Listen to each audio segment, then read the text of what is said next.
देवराजसेव्यमान पावनाकृपङ्कजं व्यालयेऽग्निसूत्रमिन्दुशेखरं कृपाकरं नारदादियोगिवृन्दवन्दितं दिगम्बरं काशिकापुरादिनाथ कालभैरवं भजे। भानुकोटिभास्वरं भवाद्विकारकं परं नीलकण्ठमिश्चितार्थदायकं त्रिलोचनं कालकालमम्बुजाक्षमक्षशूदमक्षरं काशिकापुरादिनाथ कालभैरवं भजे।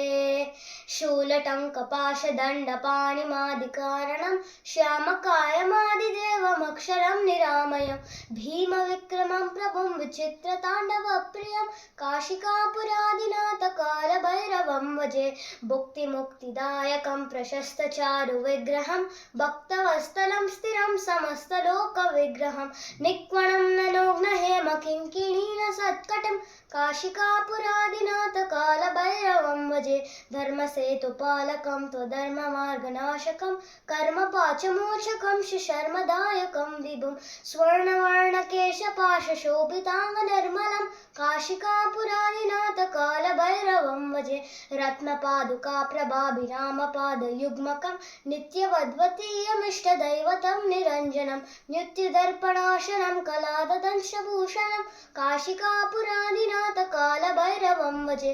अट्टहासभिन्नपद्मजाण्डकोशसंततं दृष्टिपापनष्टपापजालमुग्रशासनम् अष्टसिद्धिदायकं कपालमालिकन्दरं काशिकापुरादिनाथ कालभैरवं भजे। भूतसङ्गनायकं विशालकीर्तिदायकं काशीवासलोकपुण्यपापशोधकं विभुं नीतिमार्गकोविदन्तपुरातनं जगत्पतिं काशिकापुरादिनाथ कालभैरवं भजे। कालभैरवाष्टकं पठन्ति ये मनोहरं ज्ञानमुक्तिसाधनं विचित्रपुण्यवर्धनं शोकमोहलोभदैन्यकोपतापनाशनं ते प्रयान्ति कालभैरवान्निसन्निधिं ध्रुवम् इति श्रीचङ्कार्य विरचित श्रीकालभैरवाष्टकं सम्पूर्णम्।